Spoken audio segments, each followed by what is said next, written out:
So, back to the log trades queue.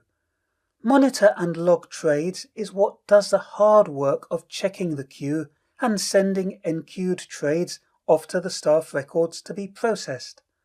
I'll scroll down so you can see it better. The body of this method runs a while true loop to keep processing the next trade. The first thing to do in the loop is call try dequeue to get the next trade off the queue. For a standard queue, this would just be dequeue, but the concurrent queue method is try dequeue, and you'll now understand why.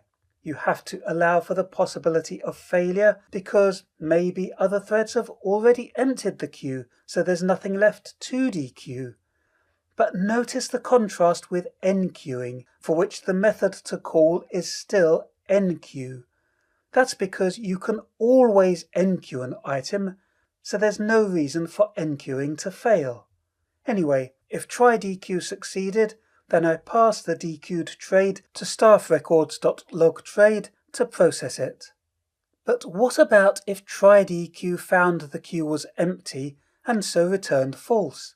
This is where it gets more complicated. In a single-threaded environment, that would be it. The queue is empty, we're done. But in a concurrent environment, you can't be sure of that, because in principle, you don't know whether other threads might be about to enqueue new items. That's where the working day complete field comes in. Recall that is set once all the sales guys have stopped work, so I check that field. If it tells me that no more trades are expected, then I know there's nothing more to do, so I can return. That leaves a harder problem. The situation where there are no trades on the queue, but the working day isn't yet over, so we are probably expecting more trades to appear at some point.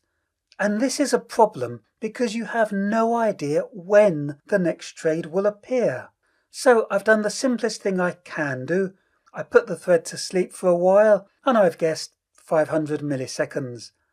At the end of that time, the code loops back to check the queue again. Now this will certainly work, but it doesn't feel right, does it?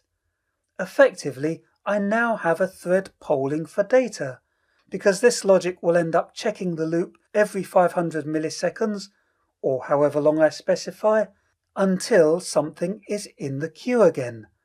And that's usually considered bad practice. Besides, where did this figure of 500 milliseconds come from?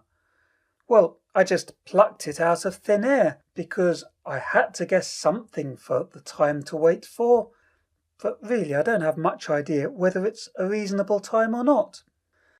Let's leave this issue for now.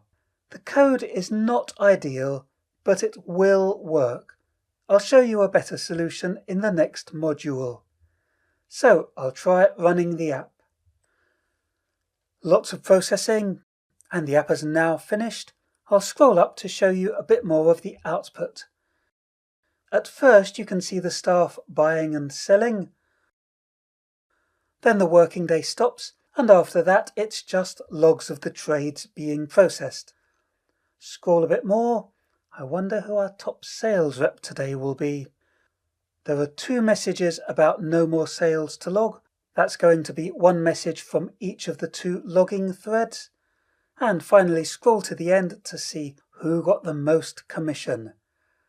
And it turns out Julie has earned the top commission today by miles, with $54.78. Congratulations!